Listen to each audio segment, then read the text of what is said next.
다 함께 사도신경하심으로 저희들의 신앙을 하나님께 고백하겠습니다.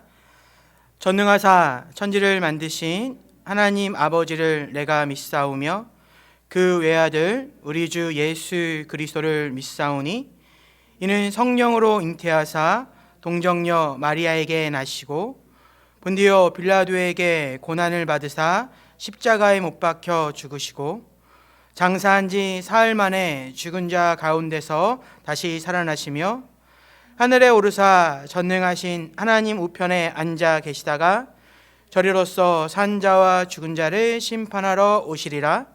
성령을 믿사오며 거룩한 공회와 성도가 서로 교통하는 것과 죄를 사하여 주시는 것과 몸이 다시 사는 것과 영원히 사는 것을 믿사옵나이다. 아멘.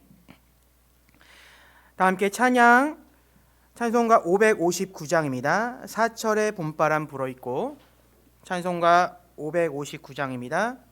사철의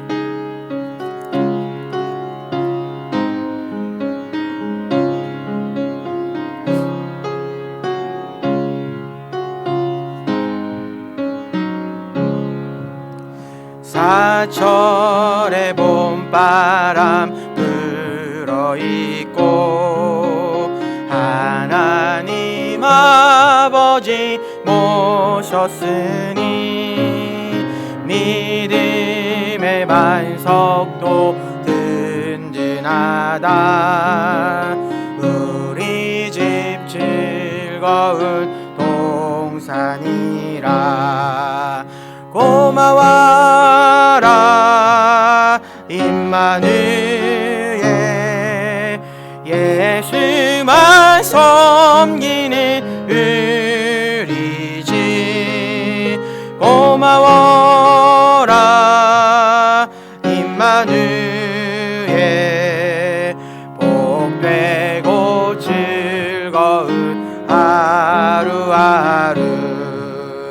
어버이 우리를 보이시고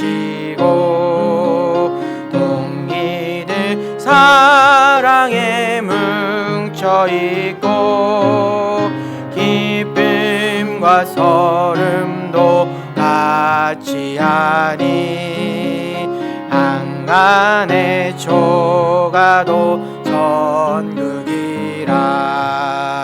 고마워라 임마누엘 예수만 섬기는 우리 집. 고마워라 임마누엘 복되고 즐거운 하루하루. 아침과 저녁에 수고하여 다같이 일하는 온 식구가 한 상에 둘러서 먹고 마셔. 여기가 우리의 낙원이라. 고마워라 임마누엘 예수만 섬기는 우리 집. 고마워라 임마누엘 복되고 즐거운 하루하루. 아멘. 예배를 위해 기도하겠습니다. 사랑의 하나님 감사를 드립니다. 오늘도 주님께서 축복하시고 거룩하다 정하신 주님의 날, 이렇게 믿음의 가족들이 또한 하나님의 말씀을 듣고자 다시 한번 하나님 앞에 예배로 영광을 돌리고자 저녁 예배로 모였습니다. 저희들의 삶은 여전히 힘들고 저희들의 마음은 여전히 메말랐지만 그럼에도 불구하고 오늘 주님께서 귀한 은혜의 자리로 불러주셨사오니 힘든 삶과 저희들의 마음이 주님의 말씀으로 회복될 수 있도록 도와주시고 무엇보다도 여러 가지 크고 작은 어려움들로 나오지 못하는 믿음의 가족들 또한 주님께서 긍휼히 여겨 주옵소서. 이제는 이 나라를, 이 민족을, 전 세계를 힘들게 했던 코로나가 저희 나라에서는 잠잠해지기 시작했습니다. 그러나 그 여파로 인해, 그 후유증으로 인해 예배에 대한 열정을 잊어버리진 않았나, 저희들의 뜨거운 마음이 식어지지 않았나 걱정이 됩니다. 주님, 간절히 바라기는 이제는 다시 한번 주님 앞에 예배로 모이는데 힘쓰는 자들이 될 수 있도록 도와주시고, 저희들의 삶 가운데 성령 하나님께서 함께하여 주셔서 저희들의 삶의 진정한 소망과 기쁨이 하나님임을, 또한 저희들의 삶의 진정한 만족이 예배 가운데 찾을 수 있음을 깨달을 수 있도록 도와주셔서, 오늘도 믿음의 가족들이 모여 함께 기도하고 찬양할 때 성령 하나님께서 이 예배 가운데 함께하여 주시고, 오늘도 선포된 하나님의 말씀이 저희들의 생각과 저희들의 삶을 바꿔가는 그런 놀라운 역사가 일어날 수 있도록 저희들의 마음을 개간하여 주시옵소서. 여러 가지 크고 작은 이유로 나오지 못하는 믿음의 가족들, 주님께서 동일한 은혜로 베풀어 주시고, 예배를 마치는 그 시간까지 성령 하나님께서 저희들과 함께 하실 것을 믿고 감사드리며, 우리를 구원하신 예수님의 이름으로 감사하며 기도드렸습니다. 아멘.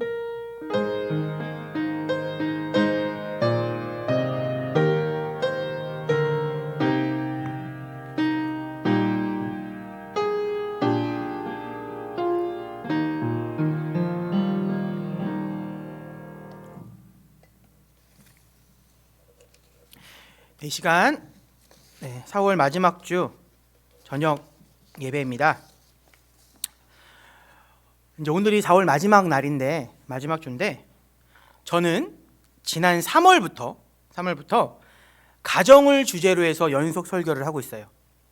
그리고 오늘이 그 7번째 시간으로 오늘은 부부에 대한 말씀을 나눌 거예요.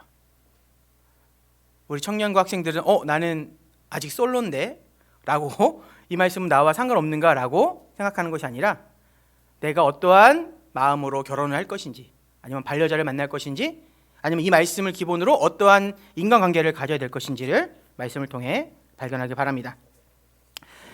오늘 설교 본문 말씀을 읽기 전에 부부 사이라면 공감할 만한 시 한 편을 제가 읽어드릴게요. 남편과 아내라면 마음에 공감할 만한 그러한 시 한 편이 있습니다. 고규윤이라는 시인의 남편이라는 시예요. 아내가 남편을 떠올리면서 쓴 시입니다. 제가 읽어보겠습니다. 늦으면 궁금하고 옆에 있으면 답답하고, 오자마자 자면 섭섭하고, 누워서 뒹굴거리면 짜증나고, 말 걸면 귀찮고, 말 안 걸면 기분 나쁘고, 누워있으면 나가라 하고 싶고, 나가 있으면 신경 쓰이고, 늦게 들어오면 열받고, 일찍 오면 괜히 불편하고, 아주 이상하고 무척 미스터리한 존재가 바로 남편. 아내 입장에서 쓴 글이에요. 그래서 아내분들이 공감하는 건 당연하겠지만, 남편인 저도 고개가 끄덕여지는 이유가 뭘까요? 아내가 그렇겠구나. 이신전심이라는 말처럼 아내가 느끼는 걸 남편도 어렴풋이 알고 있기 때문이에요. 어느 날 갔는데 아내의 눈빛이 불편해요. 어색해요. 남자도 다 느낄 수 있거든요. 둔해 보이지만 사실은 섬세합니다. 다 이렇게 느끼는 거예요. 사람들은 경험을 통해 배운다라는 말처럼, 저는 이 남편이라는 시를 읽으면서 애증이라는 단어의 의미를 깨닫게 됩니다. 애증이란 뜻이 뭐죠? 서로 반대되는 말이에요. 사랑과 증오인데, 어떻게 사랑과 증오가 한 자리에 함께 있을 수 있는지, 공존할 수 있는지 우리는 부부관계를 통해서 배울 수 있어요. 사랑하는데 미워하기도 하고, 소중한데 불편해요. 물론 행복한 부부들도 많이 있습니다. 여기 계신 분들은 다들 행복하신 것 같아요. 근데 한편으로 그렇지 못한 부부들도 사실 적지 않아요. 아니면 행복할 때도 있지만 가끔 불편한 관계가 부부 관계이기도 합니다. 그런데 그런 생각 한번 해보세요. 지금 불편하고 화목하지 못한 불화한 부부도 그 처음 만났을 때는, 사랑이 뜨거웠던 지난 시절에는 어땠을까? 그때는 내가 그 사람이 없으면 죽을 것 같았어요. 그때는 그렇게 끔찍이도 결혼해서, 그렇게 끔찍이도 사랑해서 결혼했을 텐데 지금은 왜 그렇게도 불편한 관계가 되었을까? 사진 한 장 볼까요? 오늘 제가 고등학교 동창을 만났습니다. 제가 있는데 오늘 한 12시 반쯤 와서 아직 믿지 않는 제 고등학교 동창인데 제 전도 대상이죠. 이런저런 얘기를 하다가 그런 얘기를 하더라고요. 그래도 믿는 사람은 좀 나아요. 믿지 않는 사람들은 정말로 이혼하는 것이 일상 다반사입니다. 그리고 함께 살지만 어쩔 수 없이 함께 살면서 말 한마디 나누지 않고 살아가는 이들도 많아요. 왜 그렇게 되었을까? 그러면서 한편으로는요, 되게 어색하고 불편한데 아직은 내 자녀 때문에 혹은 다른 경제적인 이유로 가정을 포기할 수 없기 때문에 신라엘 같은 희망을 가지고 부부들은 그렇게 또 하루를 견뎌갑니다. 도대체 뭐가 문제일까? 이 시간 오늘 말씀을 통해 혹여나 부부관계나 혹은 내 주변에 있는 분들이 그렇게 엉킨 실타래처럼 힘들어한다면 하나님의 말씀을 통해 그 해결책을 한번 찾아봅니다. PPT 보겠습니다. 오늘 설교 제목은 사랑하는 당신과 함께라는 설교의 제목을 정해봤고요. 하나님의 말씀은 전도서 9장 7절로 9절입니다. 오늘은 같이 본문을 찾으셨으면 좋겠어요. 그 앞에 있는 말씀도 같이 읽을 거기 때문에 전도서 9장 7절로 9절입니다.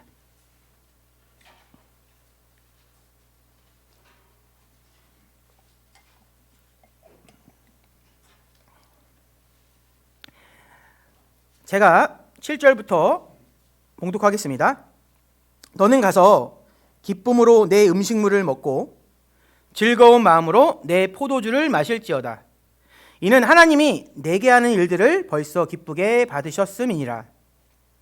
내 의복을 항상 희게 하여 내 머리에 향 기름을 그치지 아니하도록 할지니라.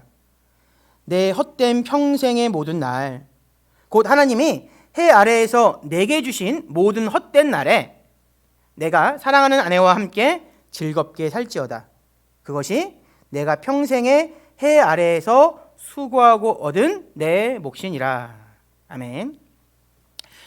모든 살아있는 사람은, 여기 계신 분들 모두 인간이라면 그러한 욕구, 어떠한 바람을 가지고 있어요. 근데 인간은요, 단지 육체만 있는 것이 아니라 마음과 정신이 함께하는 정서적인 존재입니다. 생각하고 느끼고 영적인 것을 느끼는 존재이기 때문에 인간은 단지 육체만이 아닌 마음과 영혼으로도 분명히 바라는 것이 있어요. 그것을 어떤 이는 인간 내면의 마음속 깊은 곳에는 배고픔이 있다고 표현합니다. 시적으로 표현했죠. 그리고 지난 20세기 사람의 생각과 마음을 연구하는 심리학자들, 특별히 심리학의 선구자 셋은 3명이 있는데 그들은 모두 공통적으로 이 점을 파악했어요. 아, 인간은 마음으로, 생각으로, 감정으로 뭔가 갈망하는 것이 있다. 한 번쯤은 다들 들어보셨을 거예요. 의사이면서 심리학자인 프로이드는 인간은 사랑에 굶주려 있다고 말했습니다. 모든 인간은 사랑을 원한다. 또 융이라는 사람은 사람들은 안전에 굶주려 있다고 말했어요. 사람은 편안하고 어떻게 볼까요? 안전한 곳에 머물길 원한다. 그리고 아들러라는 최신학자는 사람들은 삶의 의미에 굶주려 있다고 말합니다. 심리학적으로 보면 인간은 자신에게 부족한, 내가 다 이룰 수 없는 뭐예요? 사랑, 안전, 의미를 찾기 위해서 결혼한다고 볼 수 있어요. 여기 계신 우리 결혼하신 분들 왜 결혼하셨어요? 사랑하니까. 남편과 혹은 아내와 있으면 마음이 포근하니까. 아니면 이 사람을 통해서 삶의 의미를 발견할 것 같으니까. 우리 청년들도 마찬가지예요. 그런 이유로 결혼할 거예요. 모든 인간은 사랑할 대상을 원하고, 내가 사랑할 대상을 원하고, 내가 동시에 사랑받기를 원합니다. 모든 인간은 나의 안전을 든든하게 지켜줄 만한 어떠한 대상을 원해요. 어린 시절에는 그것이 부모님이었지만 내가 독립하고 자라면 내 남편과 아내가 내 등 뒤를 지켜주길 원하죠. 또 모든 인간은 내가 왜 사는지, 내가 왜 이렇게 열심히 일해야 하는지, 내가 왜 이렇게 희생해야 하는지, 내 삶에 의미를 부여해주는 소중한 대상을 찾는 거예요. 이런 주장들은 다 나름대로 일리가 있습니다. 그런데 만약 그것이 우리가 결혼해야 하는 이유의 전부라면 사실 그건 심각한 문제예요. 거꾸로 생각해 볼까요? 만약 내 아내나 내 남편이 혹은 상대방이 더 이상 나를 사랑하지 않거나 내 안전을 보장해 줄 만큼 그렇게 능력 있지 않거나 내가 내 배우자를 보면서 삶의 의미를 찾을 수 없다면, 보고 있으면 갑갑하고 화만 나고 짜증만 난다면, 우리는 그것 때문에 결혼했다면, 그렇게 사랑과 안전과 삶의 의미를 잃어버린다면 이제는 그 결혼 관계에 끝을 맺어야 하기 때문이에요. 그렇게 나의 필요에 의해서만 결혼했다면, 그래서 상호간의 거래로서 결혼을 이해했다면 그것은, 그 결혼은, 그 만남은 첫 단추부터 잘못 낀 거예요. 그리고 무엇보다도 진정한 결혼의 가치를 모르는 거죠. 지난주에도 제가 잠깐 말씀드렸다시피 그리스도인은 인간의 기준이 아닌 하나님의 기준으로 살아갈 때 진정한 만족과 행복을 누리는 거예요. 심리학에서 뭐라고 했던, 유명한 학자가 뭐라고 했던 그게 중요한 것이 아니라 하나님의 뜻을 기억하고 우리가 그 뜻대로 살아갈 때 정말로 인간답게 살아갈 수 있습니다. 그럼 이제 하나님의 말씀을 통해서 부부관계는 어떻게 해야 하는지, 결혼이란 무엇인지에 대해서 귀를 기울여 봅니다. 오늘 본문으로 삼은 전도서예요. 전도서는 딱 떠오르는 말이 있죠. 전도서 하면 떠오르는 말이 헛되다. 전도서 1장 2절부터 헛되다로 시작해서 마지막 결론 직전까지 무려 37회에 걸쳐 헛되다라는 말이 반복됩니다. 마치 약방의 감초처럼 하나님의 말씀을 막 전하다가 헛되다, 부질없다. 얼핏 보면 전도서는 염세주의 같아요. 염세주의가 뭘까요?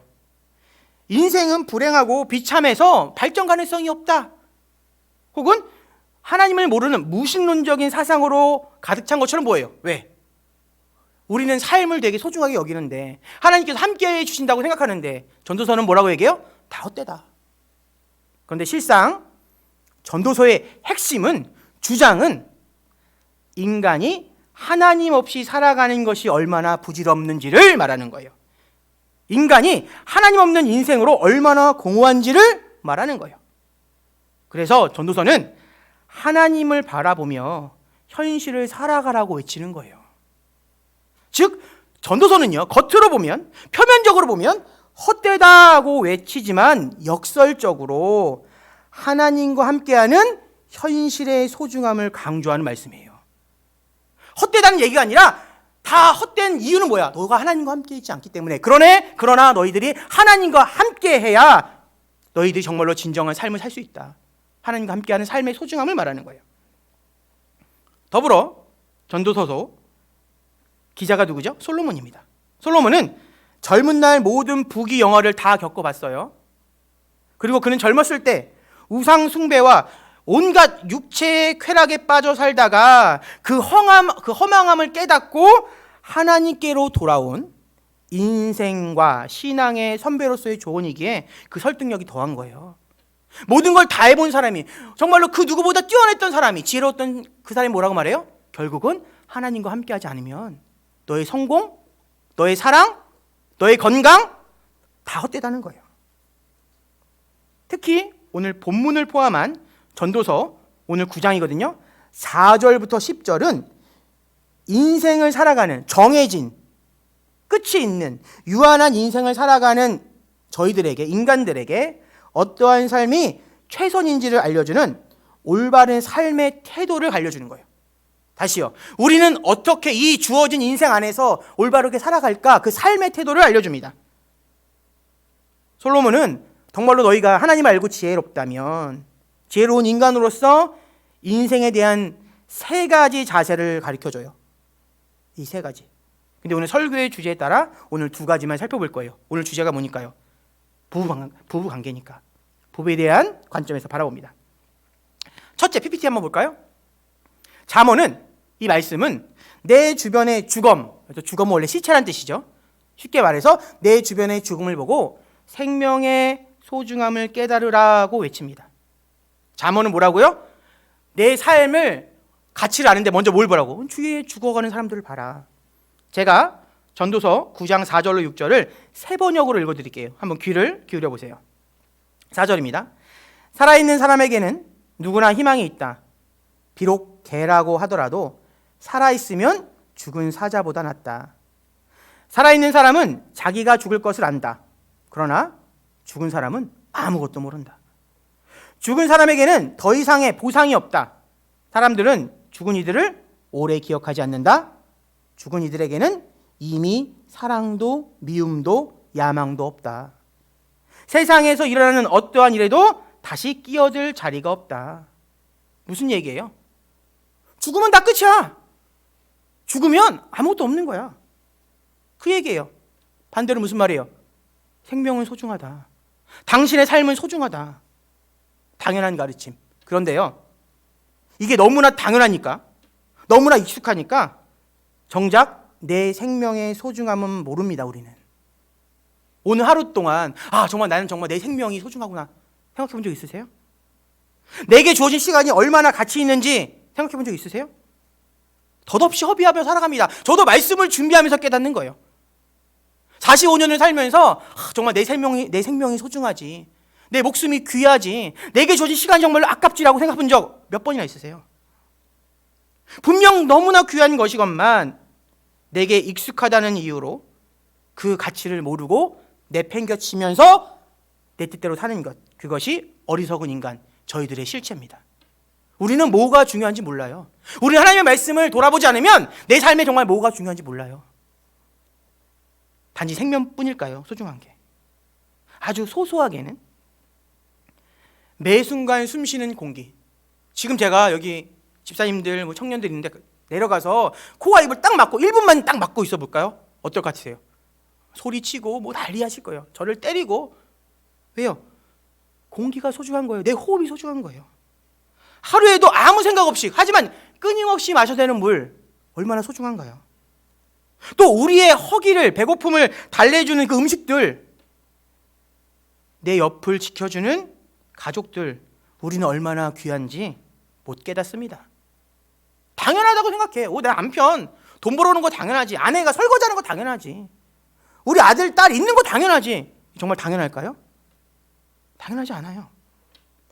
그래서 잠언은요, 아까 말씀드렸죠, 올바른 인생의 태도에 대해서 그 첫 번째, 우리가 삶의 기쁨을 정말로 누리고 값지게 살아가려면 내게 허락된 그 생명의 가치를 알라고 시작하는 거예요. 9장 4절로 10절이 한 단락인데 그 4절부터 6절까지가 뭐라고? 먼저 너의 생명이, 너의 목숨이 얼마나 소중한지 알아라. 인간의 운명과 또 인간의 불안에 대한 뛰어난 통찰력을 가진 독일의 작가 카프카라는 사람이 있어요. 그 사람이 남긴 아주 유명한 말이 있습니다. 삶이 소중한 이유는 언젠가 끝나기 때문이다. 우리 삶은 소중한 거예요. 왜? 끝이 있으니까. 물론 우리는 영생을 바라보는 사람입니다. 근데 그 영생을 바라보기 전에 그 영생을 준비하는 지금의 삶이 얼마나 소중한지 깨달으시란 얘기예요. 그렇습니다. 인간의 생명은 절대로 영원하지 않아요. 길어야 8, 90년. 이제 저희들 세대가 지나면 우리 정빈이나 이렇게 현규나 소윤이 세대는 100세 인생이겠죠. 근데 그것도 길다고 느꼈지만 끝이 있는 거예요. 근데 저희는, 청년들은, 학생들은 그 시간을 허망하게 보냅니다. 오늘 하루 어떻게 보내셨어요?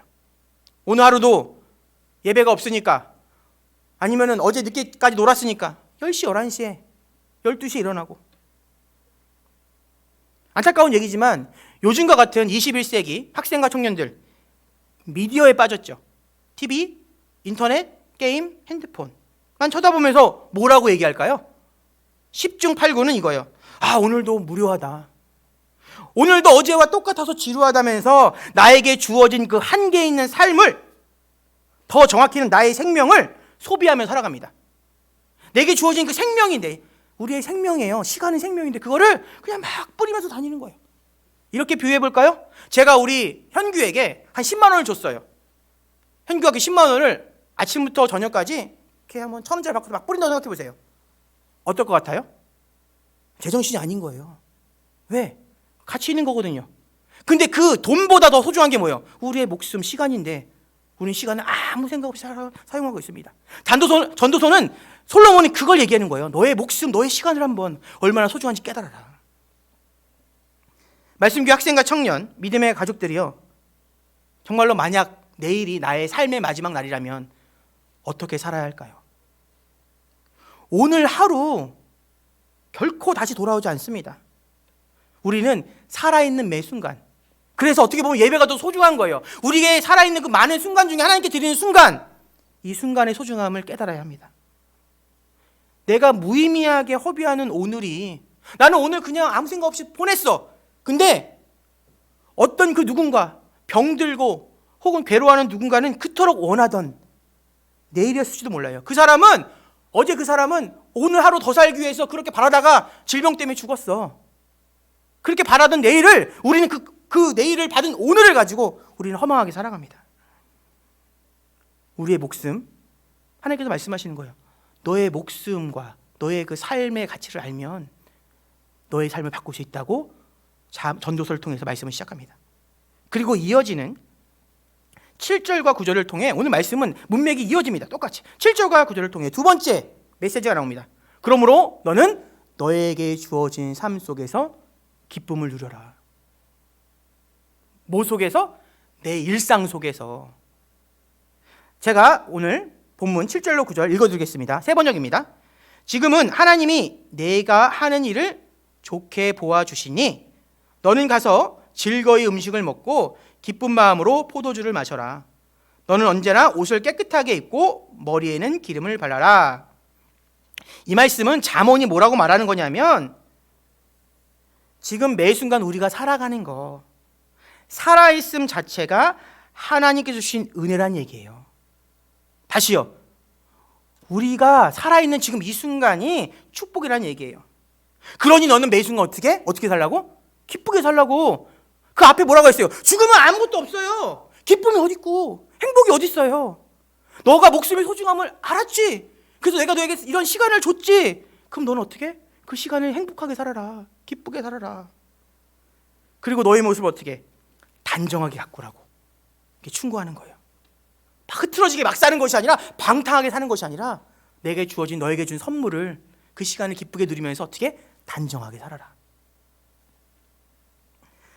앞선 4절과 6절 말씀과 오늘 7절과 9절 말씀은 이어집니다. 그러면서 이 말씀은, 하나님의 말씀 무슨 뜻이냐?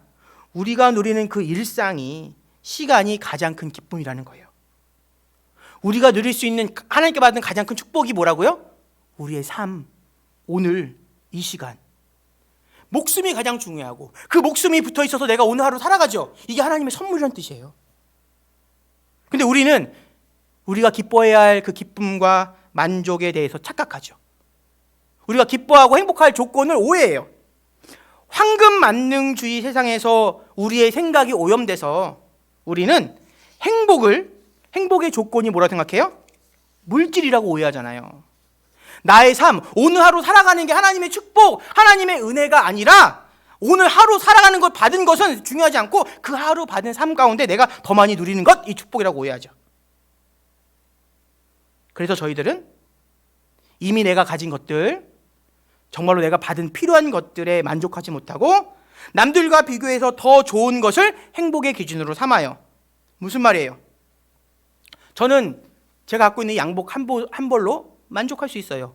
저는 목숨이 있고 하나님이 주신 오늘 하루를 살아가면서 입을 옷이 있어요. 그럼 행복해야 돼요. 근데 어떻게 살아가요? 저기 입고 있는 우리 송기동 집사님 옷이 더 좋아 보이네? 더 좋은 옷을 입고 있지 않으니까 난 행복하지 않아 라고 생각하는 거예요. 내가 저 옷을 입어야지만 나는 행복해 라고 생각하는 거예요. 내가 저 사람보다 좀 더 비싼 옷을 입고 좀 더 좋은 차를 타야 행복하다고 착각합니다. 성경은 그렇게 얘기하지 않아요.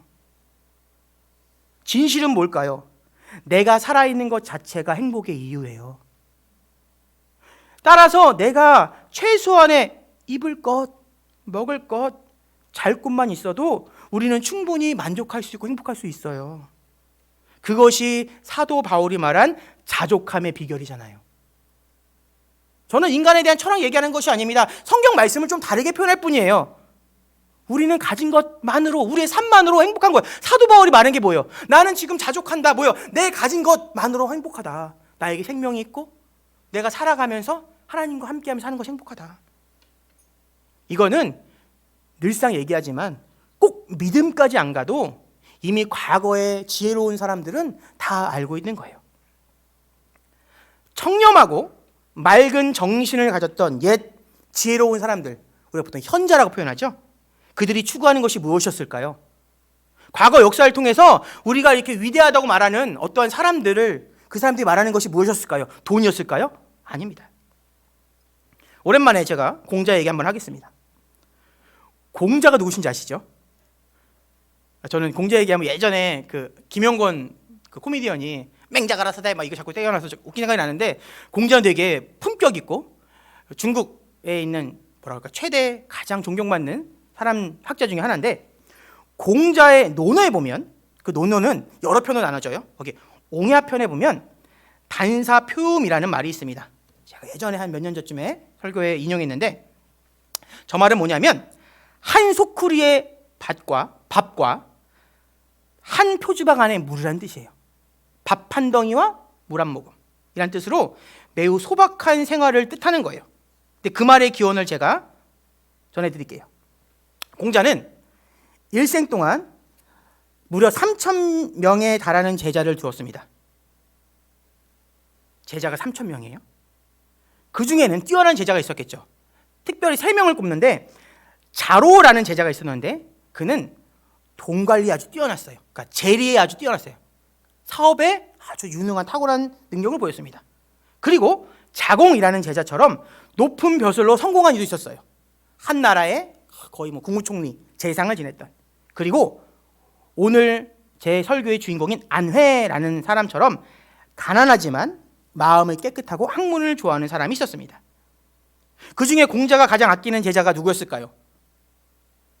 재능 있는, 물질적인 재능 있는 사람? 아니면은 권세가? 아니요, 아내였습니다. 공자는요, 가르치는 방법이 이거였어요. 사람에 따라, 각자의 능력에 따라, 역량에 따라 그에 걸맞는 충고를 했어요. 너는 수학을 잘하니까 너는 영어를 좀 더 해봐. 너는 암기를 잘하니까 좀 더 이해하도록 노력해봐. 이렇게 각자에 맞는 충고를 해줬는데, 유난히 아내에게만큼은 늘 칭찬했어요. 말 그대로 뭘까요? 아내는 공자 눈에 흠잡을 데가 없었어요. 학문을 사랑하고 깨끗하고 청렴하고. 그런 공자의 기대에 막 부응이라도 하듯이 아내도 워낙 학문을 좋아하고 학업에 전념했습니다. 문제가 하나 있어요. 근데 너무 열심히 해서, 너무 공부 열심히 하다 보니까 29살에 백발이 되었대요. 너무 신경 써갖고 좀 안타까운 얘기긴 한데 괜찮습니다. 우리가 흔히 쓰는 하나를 들으면 열을 한다라는 표현이 있죠. 똑똑한 사람 봤을 때 하나를 보면 열을 한다라는 표현이 있습니다.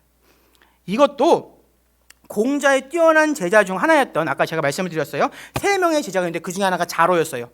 자로가 딱 보니까, 아내를 보니까 얘는 정말로 탁월한 거야. 딱 보면서 있는 거야. 나도 뛰어난데 얘를 보니까 얘가 너무 뛰어나니까 그를 보면서 하는 말이에요. 이 친구는 하나를 보면 열을 한다 라고 제자들 중에 제자가 인정한 말이에요. 그토록 아내는 지혜로웠습니다. 그리고 동시에 순수했어요. 근데 그 아내가 바랬던 게 뭘까요? 오늘 이거예요. 아까 말했던 단사표음. 그는 물질이나 어떠한 권세에도 마음을 뺏기지 않고 지혜롭고 지혜로울수록, 깨끗하고 깨끗한 마음일수록 어떻게 해요? 소박한 삶 속에서 기쁨을 누렸어요. 제가 말할 수 있는 요지는 뭐냐면, 정말로 지혜로운 자들은 재산이 아니었습니다. 뭐예요? 권세가 아니었습니다. 뭐예요? 깨끗함과 청렴함과 소박함, 행복한 삶을 살았어요. 믿음의 가정 여러분, 이게 전도서는요, 그죠? 그 안에 모두 담겨 있는 거예요. 삶의 진리, 삶의 원리를 담고 있는 거예요. 그래서 전도서는요, 저에게 무엇을 말하느냐, 우리가 정말 무엇을 바라보고 살아가느냐, 구원에 대한 진리는 예수 그리스도에 한정되어 있습니다. 근데 다른 진리들은 다른 학문과 종교도 다 나눠져 있겠죠. 그걸 얘기하는 거예요. 그 공통점 중에 하나가 뭐예요? 저희는 진정한 행복의 규칙이 뭔지를 알아야 되는 거예요. 이 순간 내가 먹고 마실 수 있는 것만으로 저희는 하나님께 충분한 은혜를 받았습니다. 전도서 말이 그거예요. 내가 목숨이 있고 이렇게 살아가는 것만으로도 우리는 충분한 축복을 받았습니다. 그래서 예수님께서도 뭐라고 기도하라고 가르치셨죠? 일용할 양식을 구하라고 가르치셨어요. 왜? 그것만 있으면 충분하고 나머지는 우리가 하나님과의 관계를 통해서 진정한 기쁨을 누릴 수 있으니까. 그렇게 저희들이 하나님의 말씀으로 저희들의 정신이 깨어있고 인간의 욕심을 벗어난다면 저희들은 최소한 필요한 것만 채워줘도 만족하고 더 나아가 하나님의 말씀만으로 기뻐할 수 있게 되는 거예요. 그거에 만족하지 못하니까 하나님 말씀도 눈에 안 들어오는 거죠. 왜? 욕심이 내 눈을 가리고 내 마음을 덮고 있으니까. 마태복음 4장 4절 예수께서 대답하여 이르시되 기록되었을 때 사람이 떡으로만 살 것이 아니요 하나님의 입으로부터 나오는 모든 말씀으로 살 것이다 하였느니라 하시니. 만족의 비결은 요즘에 계속 이 말씀을 주시는데 하나님께서 넉넉함이 아닙니다. 행복의 비결은 돈이 아닙니다. 내가 가진 것에 만족인 것을 깨닫기를 진심으로 축복합니다. 우리가 행복하고 싶다면 내 생명의 소중함, 내게 주어진 이 삶 이미 충분하시잖아요. 그리고 말씀을 이어갈게요. 잠언은 이렇게 하나님의 은혜로 우리에게 주어진 그 사는 날 동안 우리의 생명이 유지되는 그 시간 동안 이제는 소소한 것들에도 만족하며 마침내 오늘 결론입니다. 내 사랑하는 아내, 남편과 함께 즐거워하라고 우리에게 말씀하셔요. 네가 목숨이 붙어있고 네가 그렇게 먹고 자고 그럴 공간만 있으면 이제는 어떻게? 내 아내와 남편과 행복하게 살아라. PPT 7번 볼까요? 제가 읽겠습니다. 같이 읽겠습니다. 시작. 너희의 헛된 모든 날 하나님이 세상에서 너에게 주신 덧없는 모든 날에 너는 너의 사랑하는 아내와 더불어 즐거움을 누려라. 그것은 내가 사는 동안에 세상에서 애쓴 수고로 받는 몫이다. 아멘. 여기서 핵심은 즐거워하라는 거예요. 즐거워하라. 근데 문맥과 어울리지 않는 어색한 표현이 두 곳이 있습니다. 자, 즐거움을 누려라가 오늘 하나님의 권면인데 말씀인데 어색한 표현이 어디가 있을까요? 혹시 한번 찾아보세요. 자, 즐거우려면 그 조건이 있어야 되는데 뭔가 어색해요. 문맥상. 뭐냐? 헛된 모든 날이란 표현과 덧없는 모든 날입니다. 글의 내용상 좋은 날, 기쁜 날, 내 아내와 즐거워하라는 것이 자연스럽죠. 오늘 생일이니까 축제날이니까 즐거워하십시오. 자연스럽잖아요. 근데 헛되고 덧없는 날에 내 아내와 즐거워하라는 건 말이 안 돼요. 자기 모순이기 때문이잖아요. 실패, 망했으니까, 오늘 사업이 망했으니까 기뻐합시다. 말이 돼요? 우리 아들, 딸이 아프니까 즐거워합시다. 말이 돼요? 안 되잖아요. 근데 오늘 그렇게 하나님의 말씀이 기록되어 있습니다. 이 말씀은 그냥 쉽게 읽어 넘어서는 안 됩니다. 여기서 헛된 모든 날, 덧없는 모든 날은 단순히 인생의 모든 날이 공허하다는 의미를 갖고 있어요. 그리고 시간이 빠르게 지나간다는 말 뜻도 갖고 있어요. 그런데 중요한 게 뭐예요? 문맥이 중요하죠. 말씀에 이어지는 하반절에 보면 사람의 인생이 고통스러운 것을 나타내고 뜻하는 수고라는 말이 있습니다. 그것은 내가 사는 동안에 세상에서 애쓴 수고로 우리의 살아가는 그 인생이 어떻다는 거예요? 수고롭다는 거예요.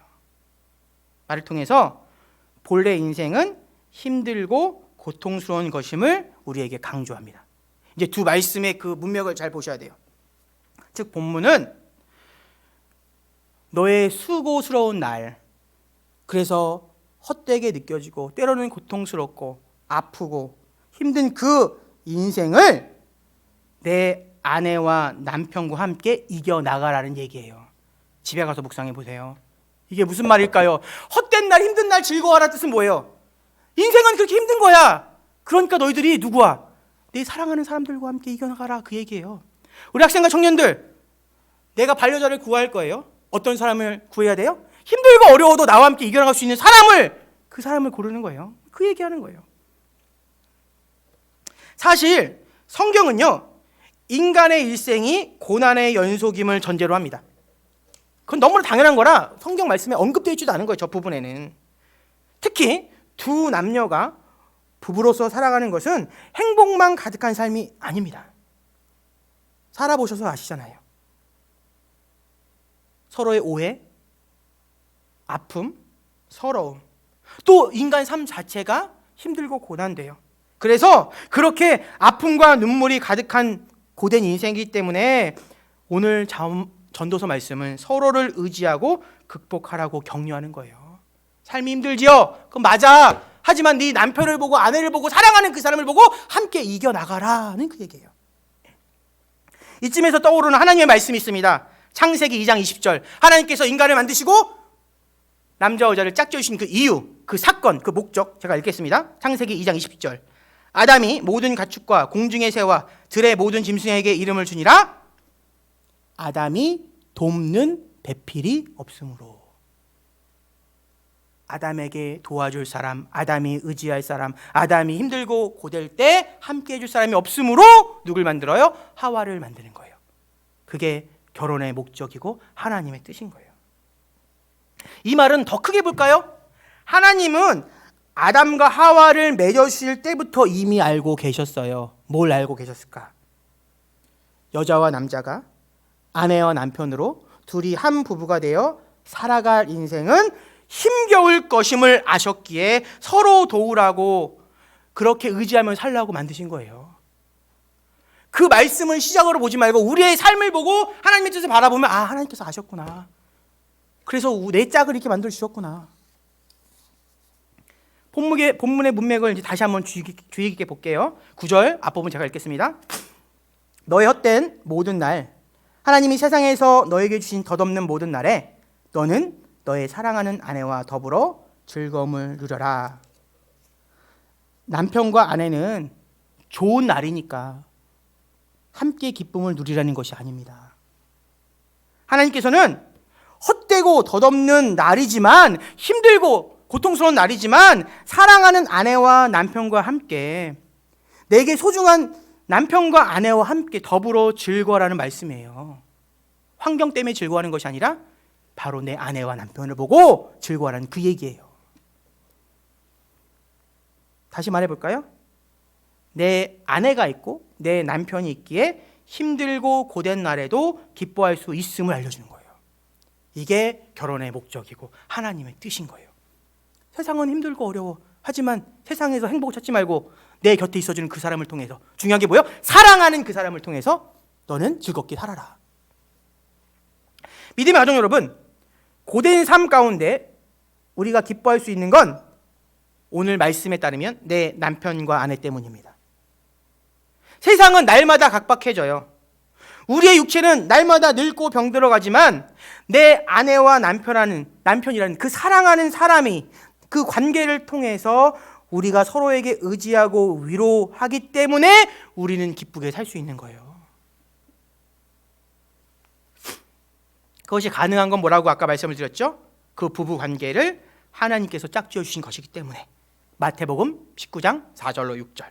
예수께서 대답하여 이르시되 사람을 지으시니가 본래 그들을 남자와 여자로 지으시고 말씀하시기를 그러므로 사람이 그 부모를 떠나서 아내에게 합하여 그 둘이 한 몸이 될지니라 하신 것을 읽지 못하였느냐. 그런즉 이제는 둘이 아니요 한 몸이니 그러므로 하나님이 짝지으신 것을 사람이 나누지 못할지니라 하시니. 하나님이 묶어주셨어. 왜? 둘이 떨어져 살 수 없으니까. 혼자는 괴롭고 무너지니까 도우며 살라고. 하나님의 말씀에 힘입어 강력히 선포합니다. 힘들고 어려울 때 내 곁을 지켜주는 그 아내와 남편을 소중히 여기고 그를 아끼며 기뻐하는 믿음의 가족이 되길 진심으로 축복합니다. 그게 하나님의 뜻이에요. 잘 되고 남편이 잘나고 아내가 능력이 있어서 그래서 내가 기뻐하는 것이 아니라 그냥 그 존재 자체만으로 내 사랑하는 그 사람만으로. 그게 하나님의 뜻이에요. 마지막 권면입니다. 그렇다면 이제 우리는 어떻게 좋은 부부가 될 수 있을까? 어떻게 부부가 서로에게 기쁨과 위로가 될 수 있을까? 여기 계신 분들, 남편과 아내분들을 한번 딱 바라보는 순간 기쁨과 위로가 막 솟아오르시나요? 아니면 아까 첫 번째 시처럼 짜증과 막 불러오르시나요? 왔다 갔다 하시죠. 그럼 우리가 어떻게 항상 그렇게 좋은 마음을 가질 수 있을까? 세상에서 말하는 것처럼 결혼하기 전에 예비 부부 학교를 다니고 또 결혼을 해서는 항상 내가 희생하고 배려하면 될까요? 그것도 일리가 있는 말이지만 더 근본적인 방법이 있습니다. 아시는 거예요. 정말로 아름다운 가정을 이루기 위해서, 부부관계를 유지하기 위해서 가장 우선되는 거, 내가 좋은 그리스도인이 되는 거예요. 끝! 축도하고 싶지만 아직 좀 남았습니다. 내가 좋은 그리스도인이 되는 거예요. 우리는 사랑하고 싶죠. 아내와 남편을 잘해주고 싶죠. 막 아프고 이러면 불쌍하잖아요. 근데 인간은 부족해요. 그래서 인간의 부족한 사랑으로 나 아닌 너를, 상대방을 진실하게 사랑할 수 없습니다. 나는 막 잘해줬는데 내 마음에 정말 내가 최선을 다했는데 그거 못 받아줄 때가 많잖아요. 왜? 인간은 다르거든요. 부족하거든요. 내가 아무리 잘하려고 해도 이미 죄로 오염된 인간의 사랑은 자칫하면 내 고집과 집착으로 변질돼서 오히려 상대방을 힘들고 불편하게 만드는 것이 우리의 잘못된, 왜곡된 사랑이에요. 그래서 우리는 먼저 완전한 하나님의 사랑을 내가 체험해야 나도 온전한 사랑을 할 수 있게 됩니다. 내가 하나님으로부터 어떻게 사랑하는지를 배워야 나도 그렇게 사랑할 수 있는 거예요. 내 사랑이 아니라 하나님의 사랑을. 그리스도인들은 내 아내와 남편 그리고 가족을 향해 내 사랑이 아닌 하나님의 사랑으로 사랑을 하는 거예요. 내 사랑으로 열심을 내면 부작용이 있죠. 왜? 언젠가는 내 열심을 하다 보면 내가 대가를 바라게 되고요, 서운해하고요, 기대합니다. 그러다가 실망해요. 내가 누군가를 위해 사랑했는데 실망하잖아요. 가슴에 상처 입잖아요. 그건 하나님의 사랑으로 사랑한 거 아니에요. 뭐로 한 거예요? 내 사랑이에요. 인간의 사랑으로. 다들 경험해 보셨을걸요? 처음에는 정말로 뜨거운 마음으로, 다 이해할 수 있는 마음으로 막 사랑합니다. 근데 그 행동이 얼마 지나면 그를 향한 원망의 칼날로 바뀌어요. 이렇게 불평합니다. 내가 너를 위해 그렇게 희생했는데 너는 왜 그러느냐? 사랑이었는데 분명히 순식간에 미움으로 탈바꿈합니다. 이건 인간의 사랑.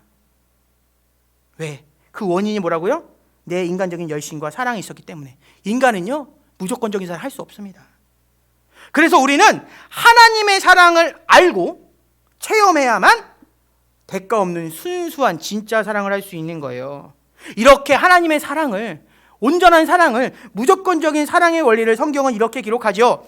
요한일서 4장 11절 제가 읽겠습니다. 사랑하는 자들아, 하나님이 이같이 우리를 사랑하셨은즉 우리도 서로 사랑하는 것이 마땅하도다. 하나님이 내 사랑을 내가 깨달으면 우리끼리 사랑하는 거 어떻게 해? 마땅한 거예요.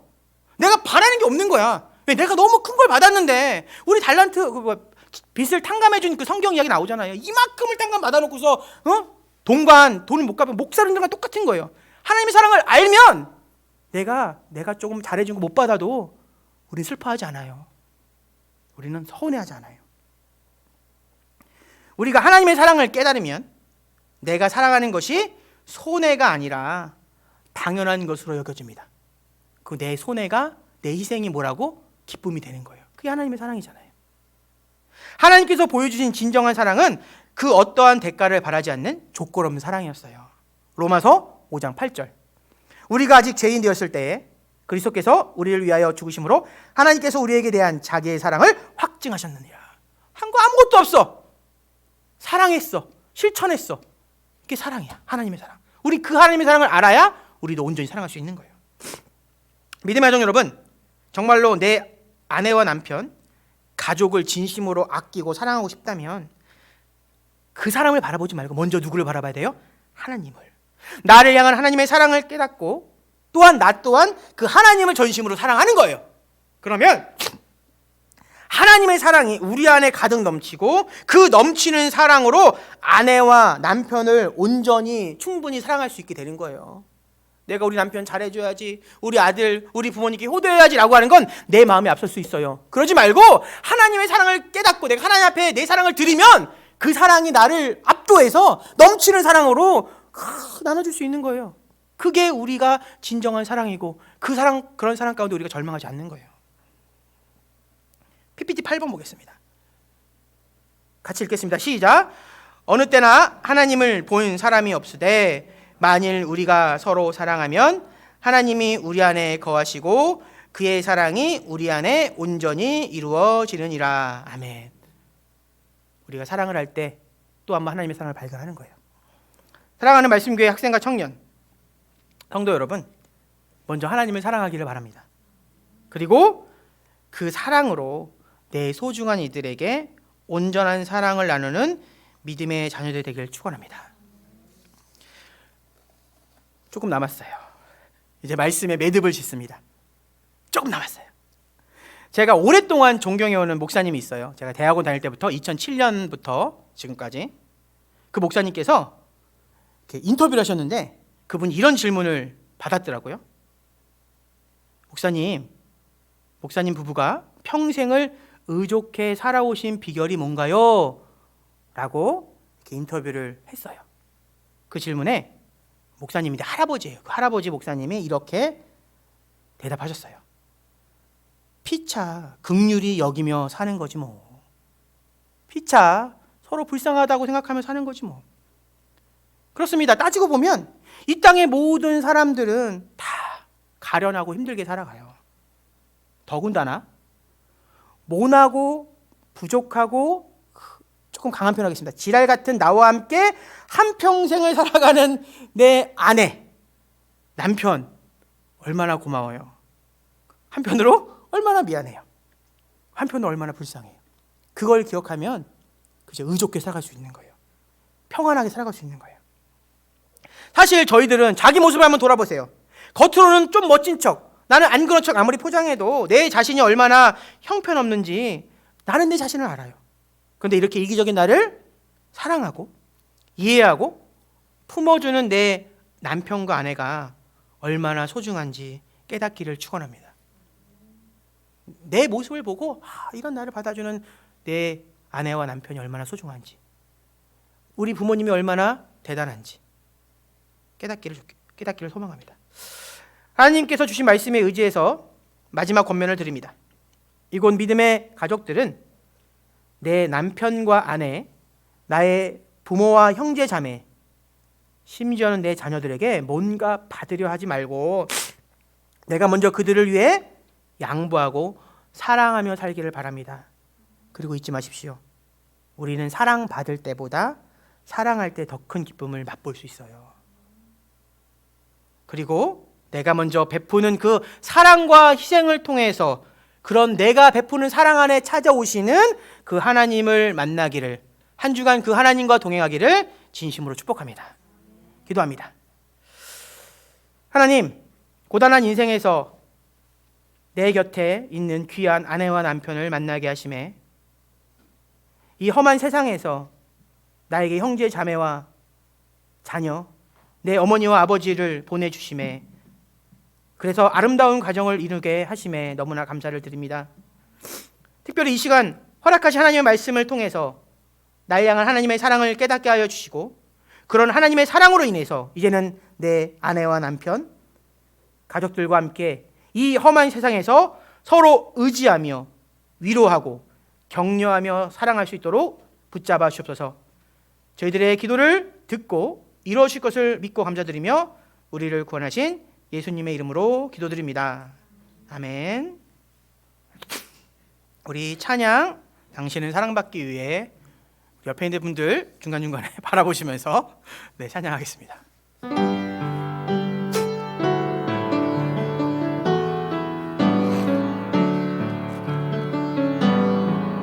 당신은 사랑받기 위해 태어난 사람, 당신의 삶 속에서 그 사랑받고 있지요. 당신은 사랑받기 위해 태어난 사람, 당신의 삶 속에서 그 사랑받고 있지요.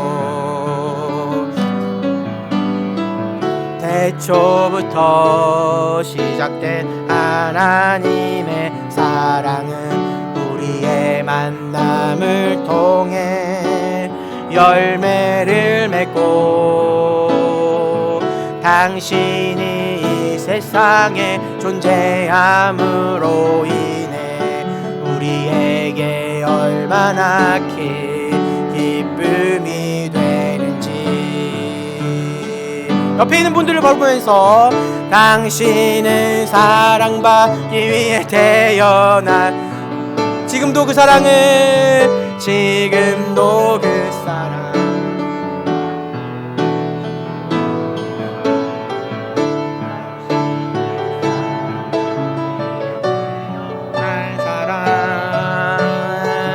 지금도 그 사랑 받고 있지요. 다시 한번 처음부터 한 번만 더 찬양합니다.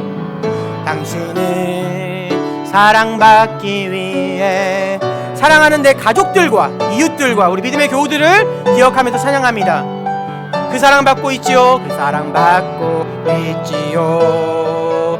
당신은 사랑받기 위해 태어난 사람, 당신의 삶 속에서 그 사랑받고 있지요.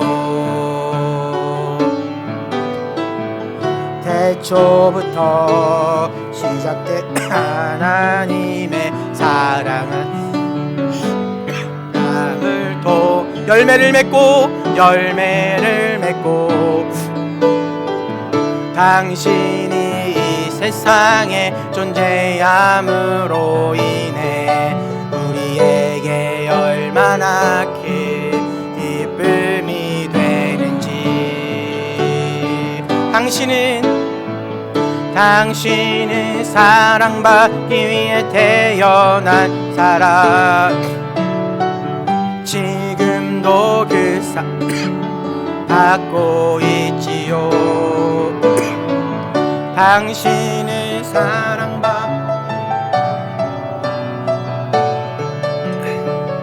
지금도 그 사랑 받고 있지요.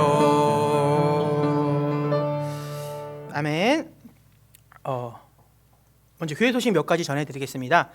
순차적으로 예배가 정상적으로 이렇게 회복될 계획입니다. 또 아시다시피 이제 뉴스를 보면 코로나도 저희 나라는 다행히도 많이 잠잠해지고 있습니다. 그러면 저희가 어서 속히 예배를 회복해서 온 나라들이 그죠? 저희 나라뿐만 아니라 회복될 수 있도록 중보 기도도 하고 그렇게 바랬으면 좋겠고요. 또 하나, 예배를 오랫동안 안 드리다 보니까 예배에 대한 그 뜨거움이 사실은 벌써 조금씩 사그라들었어요. 여기 계신 분들은 그 불씨가 되어서 그죠? 우리 함께 하는 믿음의 교우들 또 가족들을 이렇게 일으켜 세우셨으면 좋겠습니다. 광고는 그 두 가지를 마치고요. 드려진 예물 11조 구제연금, 감사원금, 그다음에 주일원금 드리셨습니다. 드려진 예물 위해서 기도하고 축도로 주일 정령 예배 마치겠습니다. 하나님 감사합니다. 오늘도 저희들에게 좋은 날을 주시고 귀한 말씀과 또 주님께 찬양할 수 있는 뜨거운 열심과 또 찬양의 목소리를 허락해 주시 너무나 감사를 드립니다. 오늘 특별히 주신 말씀은 내 곁에 있는 아내와 남편을 사랑하라고, 또 내 가족을 소중히 여기라는 말씀을 배웠습니다. 어떠한 조건 때문이 아니라 내가 사랑하기 때문에, 또 하나님께서 맺어주신 귀한 짝이기 때문에 그를 더욱더 아끼고 정말로 사랑할 수 있도록 도와주시고, 그렇게 내 가정이 사랑으로 하나가 되고, 그렇게 사랑으로 하나 된 가정들이 이 믿음의 교회가 또 뭉쳐서 아름다운 믿음의 사랑의 공동체가 될 수 있도록 도와주옵소서. 믿음의 고백이요 감사의 고백으로 하나님께 예물을 드린 손길들이 있습니다. 주님, 이 예물을 기쁘게 받아주시고 이 예물을 통해서 하나님께서 계획하시는 선하신 일이, 또한 선한 또 아름다운 일들이 이루어질 수 있도록 도와주옵소서. 이제 예배를 마치고 돌아갑니다. 한 주간 살아가면서 더욱더 주님의 말씀을 기억하며 승리하며 살아갈 수 있도록 성령 하나님께서 동행하여 하시옵소서. 함께 하시 하나님께 감사드리며 우리를 권하신 예수님의 이름으로 기도드렸습니다. 아멘. 축도하겠습니다. 이제는 저희를 죄와 절망과 사망 가운데 구원하신 주 예수 그리스도의 은혜와 하나님의 풍성하시고 한결같으신 그 사랑과 성령님의 인도하심이 오늘도 예배 가운데 다시 한번 사랑하며 살겠노라 다짐하고 돌아가는 믿음의 가족과 그 가정과 사업과 일터 위에 지금부터 영원까지 함께 하실지어다. 아멘.